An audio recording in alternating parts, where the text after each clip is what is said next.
اگر آپ نے ابھی تک میرا چینل سبسکرائب نہیں کیا تو یہ ریڈ کلر کا سبسکرائب لکھا ہوا ہے، اس پہ کلک کر کے میرے چینل کو سبسکرائب کریں تاکہ نئی آنے والی ویڈیو کی اطلاع آپ کو مل سکے۔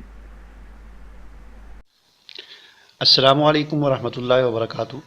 آج کی اس ویڈیو میں جس کتاب کا آپ کو تعارف کروانے جا رہا ہوں، یہ کتاب ہے مرنے کے بعد کیا ہوگا۔ موت کا منظر، مرنے کے بعد کیا ہوگا۔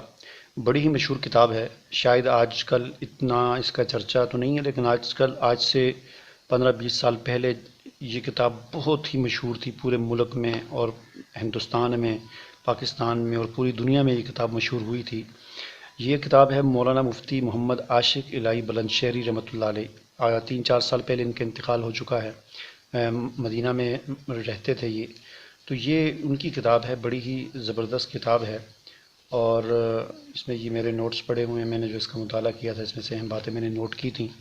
جیسا کہ میں نے پہلے بھی کئی دفعہ عرض کیا کہ میرا مطالعہ کرنے کا انداز یہ ہوتا ہے کہ میں کاپی پنسل ساتھ رکھتا ہوں، اور جو اہم چیزیں ہوتی ہیں ان کو میں نوٹ کر لیتا ہوں، اور پھر جو جمعے میں یا مختلف دروس میں ان کو بیان کرتا ہوں، تو کتاب کا ایک خلاصہ میرے پاس تیار ہو جاتا ہے۔ مثلاً یہ پوری کتاب جو ہے سمجھ لیں تقریباً 300 صفحات کی کتاب ہے، اور اس کا سارے کا سارا خلاصہ میرے پاس جو ہے یہ کوئی 10-15 صفحات میں، ہاف صفحات میں یہ اس کا خلاصہ میرے پاس تیار ہے۔ تو اس کتاب میں بنیادی طور پر 4 چیزیں بیان کی گئی ہیں۔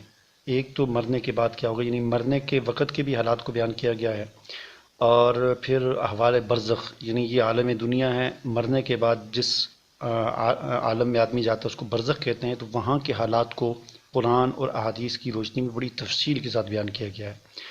پھر عالم برزخ کے بعد عالم قیامت کا دن آتا ہے، میدان حشر، قیامت کیسے برپا ہوگی، کن لوگوں پر ہوگی، کیا حالات ہوں گے، پھر حشر کا میدان، اس کے سارے احوال، پھر جہنم کے حالات، اور پھر آخر میں جنت کے حالات اور وہاں کی نعمتیں۔ تو یہ 4-5 چیزیں بنیادی طور پر اس کتاب میں بیان کی گئی ہیں، اور بڑے ہی زبردست طریقے سے اور اس حوالے سے تمام احادیث کو اور تمام قرآنی آیات کو اس کتاب کے اندر جمع کر دیا گیا ہے۔ یعنی اس کو بھی آپ اس موضوع پر آپ انسائکلوپیڈیا کہہ سکتے ہیں کہ تمام احادیث اور تمام قرآنی آیات کو اس کتاب میں جمع کر دیا گیا ہے۔ تو یہ بڑی زبردست کتاب ہے، اور میں امید کرتا ہوں کہ آپ اس کو پڑھیں گے اور کافی آپ کو فائدہ حاصل ہوگا۔ تو اللہ تعالیٰ سے دعا ہے کہ اللہ تعالیٰ ہمیں آخرت کی اور قیامت کی اور حساب کتاب کی تیاری کرنے کی توفیق عطا فرمائے۔ اللہ حافظ۔